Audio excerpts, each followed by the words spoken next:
दरिया के किनारे बैठ जाता था और मछली का शिकार करता था। एक दो मछली उसको मिल जाया करती थी, वो उस मछली को बाजार में बेचकर अपने बीवी बच्चों का पेट पाला करता था। अगर मछली नहीं बिकती थी तो वो मछली खुद अपने घर में पकाकर अपने बीवी बच्चों को खिला दिया करता था। एक मर्तबा मामूल के मुताबिक एक बड़ी मछली उसके हाथ लग गई, वो उसको बाजार में बेचने के लिए जा रहा था। उस इलाके के पावरफुल आदमी की नजर पड़ गई। उसने कहा, ये मछली मुझे दे दो। उसने कहा, साहब ले लो, लेकिन इसकी कीमत मुझे दे दो। मुझसे कीमत मांग रहा है, जानता नहीं है मैं कौन हूं। यहीं से जुल्म की बुनियाद पड़ती है। वो जालिम आदमी पावरफुल था, कहता है मुझसे पैसे मांग रहा है। उसने कहा, मेरे भाई, यही मेरा जरिए माश है। अगर आपने मुझे पैसे नहीं दिए, इसकी कीमत नहीं दी, तो मेरे बीवी बच्चे भूखे मर जाएंगे। बड़ी मेहनत के बाद ये मछली मेरे हाथ लगी है, मेरे बीवी बच्चों के पेट पे लात मत मार। उसने कहा, चुप। मछली उससे छीनी और जाने लगा। मछली उससे छीनी और जाने लगा। ये आदमी भी जानता था कि मछली मेरी बड़ी मेहनत की कमाई है, अगर ये मछली ले गया तो दूसरी मछली इतनी जल्दी मेरे हाथ नहीं लगेगी। शाम हो चुकी है, मेरे बीवी बच्चे क्या खाएंगे? या तो कीमत इसकी मिल जाए या मछली ही हम काट के बना के अपने घर में बीवी बच्चों को खिला लें। ये उसको पकड़ता है, मेरे भाई मछली मुझे दे दे या कीमत दे दे। उसने उसका हाथ झटक दिया, हट चल, और फिर आगे बढ़ा।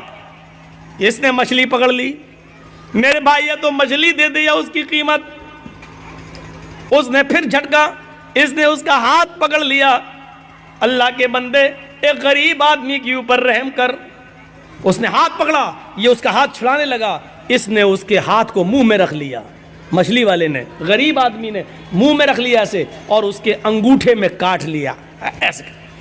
हल्का सा काटा, ऐसे काटा, लेकिन ये ताकतवर आदमी था जो छीन रहा था। उसने एक लात मारी और छीन ली और मछली लेके चला गया।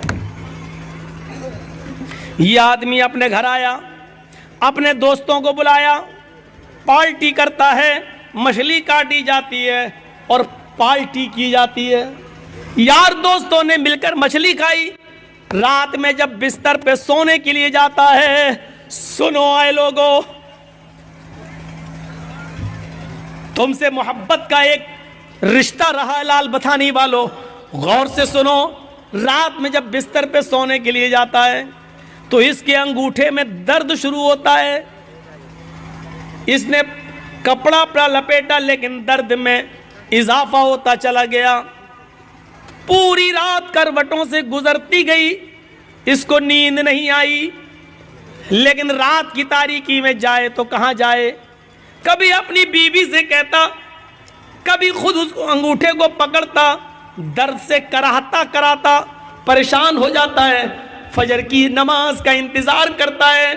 फजर की अजान की आवाज धीरे धीरे रात कट जाती है, फजर हो जाती है। मस्जिद के अंदर जाता है, नमाज पढ़ता है। जो हकीम तबीब मस्जिद में नमाज पढ़ने आते हैं, ये उसके पास जाता है। उन्होंने अपने घर ले गए और ले जाने के बाद उसके अंगूठे को देखा। उस जमाने में कुछ लेप वेप लगाया जाता था, लेप वेप लगाया गया, लेकिन दर्द में इजाफा ही होता गया। 4-5 दिन ऐसे ही गुजर जाते हैं, दर्द में कमी नहीं होती। इसने अंगूठा फिर दोबारा दिखाया, अपने उससे भी बड़े तबीब को दिखाया। उसने कहा, ये अंगूठा में इन्फेक्शन फैल गया है, जहर फैल रहा है, ये अंगूठा तुम्हारा सड़ चुका है, इस अंगूठे को यहां से काट दो। अगर तुमने इस अंगूठे को नहीं कटाया तो ये जहर तुम्हारे पूरे हाथ में फैल जाएगा। कोई रास्ता नहीं था। 5-6-10 दिन के अंदर अंदर ये तैयार हो जाता है कि चलो अंगूठा ही कटवा दो, कम से कम हाथ तो बच जाएगा। फिर उसने उस अंगूठे को कटवा दिया। 1 महीना 2 महीना कट गया, लेकिन उसका कुछ अंसुर बाकी रह गया था। उसने धीरे धीरे धीरे धीरे पूरे पंजे को खराब कर दिया। फिर दर्द बढ़ने लगा। 3-4 महीने के अंदर अंदर पूरा का पूरा हाथ का पंजा सड़ गया। हकीम को दिखाता, तबीब को दिखाता है। तबीब ने कहा, ऑपरेशन में कुछ कमी रह गई होगी, इसलिए थोड़ा सा कुछ उनसुर बाकी रह गया, तुम्हारा पूरा का पूरा हाथ, ये पंजा सड़ गया है, देखो पूरा हाथ खराब हो जाएगा। इलाज इसका एक ही है कि तुम पूरा का पूरा हाथ का पंजा कटवा दो। पूरा हाथ का पंजा कटवा दिया गया। 3-4 महीने फिर कट जाते हैं, लेकिन थोड़ा सा उनसुर फिर बाकी रह जाता है, वो पूरा पूरा धीरे धीरे कलाई तक फैल जाता है। तबीब ने कहा ये कलाई कटवा दो, नहीं तो पूरा बाजू काटना पड़ेगा। कलाई कट जाती है, 3-4 महीने के बाद ये बाजू तक जहर फैल जाता है। तबीब ने कहा पूरा का पूरा बाजू कटेगा, नहीं तो ये जहर पूरे जिस्म के अंदर फैल जाएगा। एक बड़ा हकीम कहने लगा मैं बार बार तुम्हारा इलाज तो बिल्कुल ठीक कर रहा हूं, लेकिन पता नहीं ये जहर तुम्हारे जिस्म में ऊपर तक कैसे चला जाता है। अच्छा मुझे इस बीमारी की शुरुआत बताओ कैसे होती है। अब हकीम ने कहा मुझे इस बीमारी की शुरुआत बताओ कहां से हुई। उसने कहा तकरीबन 1 साल 1.5 साल पहले का वाकया है। मैंने एक गरीब आदमी से एक मछली छीनी थी। यहां तो पता नहीं कितने कितने बीघा जमीनें छीने बैठे हुए हैं, कब्जे किए बैठे हैं। अरे मौलाना साहब इतनी गहरी बात आपको बताता कौन है, बताता कौन है? अरे कोई जिब्राइल थोड़ी आते हैं मेरे पास, आप ही लोगों में से लोग बताते होंगे। हर जगह का हर एरिया का आदमी बताते हैं, फोन पे तो और ज्यादा बता देते हैं। मौलाना फला जगह आ रहे हो ना, हाँ वहाँ ऐसा ऐसा होता है। हो गई 1 घंटे की तकरीर तैयार मेरी, क्या करना है? एक मछली, अल्लामा ज़हबी गौर करो किताबुल कबायर में नकल करते हैं, यहां से मेरी शुरुआत होती है। उस गरीब आदमी ने कहा कि मेरे बीवी बच्चे क्या खाएंगे, या तो इसकी कीमत दे दे या मछली दे दे। लेकिन मैं पावरफुल आदमी था, उसने हिम्मत कैसे की, लेकिन मछली जब छीन रहा था मैं उससे लेके आया तो उसने मेरा हाथ पकड़ के मुंह में रख लिया। उसने मेरा हाथ काटा, उसने सोचा था कि हाथ काटेंगे तो दर्द की वजह से ये मछली छोड़ देगा, मैं उठा लूंगा, लेकिन मैंने एक लात मारी उसको, उसने मेरे अंगूठे में काट लिया। यहां से शुरुआत हुई दर्द की। उस हकीम ने कहा सॉरी ये बाजू तो यहां से कटवा ही दो, लेकिन बाजू काटने के बाद भी अब ये जहर तुम्हारे पूरे जिस्म के अंदर फैलेगा। अब तुम्हारे बचने का कोई रास्ता नहीं है। अगर तुम अपनी जिंदगी चाहते हो, खैर चाहते हो, तो उस गरीब आदमी को ढूंढ लो और तलाश कर लो और उससे जाकर अपनी गलती की माफी मांग लो। अगर उसने तुम्हें माफ कर दिया तो तुम्हारी बीमारी यहीं पर रुक जाएगी, और अगर माफ नहीं किया तो ये जहर अब बाजू कटने के बाद, हाथ कटने के बाद दूसरी जगह फैलेगा, सीने तक फैलेगा, पैरों तक फैलेगा, और एक दिन आएगा कि पूरा का पूरे जिस्म में जहर फैल जाएगा। लिहाजा अगर तुम अपनी जिंदगी बचाना चाहते हो तो उस गरीब आदमी से जाकर माफी मांग लो। ये आदमी शहर की गली गली में ढूंढता हुआ तलाश करता रहा उस गरीब आदमी को। 1 हफ्ते तलाश किया, नहीं मिला। 1 हफ्ते के बाद अचानक उसी हाल में मिला कि वो समंदर से, दरिया से कोई मछली लेकर जा रहा था। इस आदमी ने उसको देखा और पहचान गया, लेकिन वो गरीब आदमी इसको नहीं पहचान पाया। 1.5-2 साल का अरसा गुजर गया, नहीं पहचान पाया। इसलिए कहा भाई मुझे पहचाना? कहा नहीं, मैं तुम्हारा मुजरिम। का क्या हुआ? मुझे पहले माफ कर दो। अरे भाई हुआ क्या? मैं माफी कैसे माफ क्या करूं? तुमने गलती क्या की?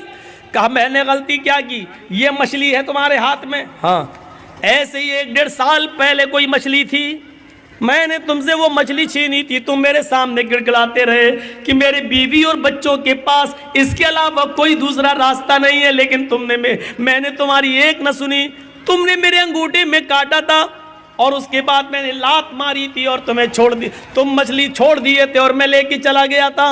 उस अंगूठे के बाद फिर मेरा हाल ये हुआ कि उस रात में दर्द हुआ।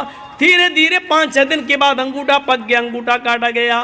फिर ये जहर मेरी पंजे तक पहुंचा, पंजा काटा गया। फिर कलाई तक पहुंचा, कलाई काटी गई। फिर कोहनी तक पहुंचा, कोहनी काटी गई।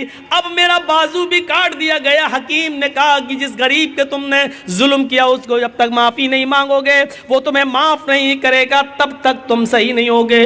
इसलिए अल्लाह के बंदे मुझे माफ कर दे। उसने कहा मैं सिद्क दिल से, दिल की गहराई से तुझे माफ करता हूं मेरे भाई। मुझे नहीं मालूम था कि मेरी बद्दुआ ऐसा असर करेगी, मेरी बद्दुआ रंग लाएगी।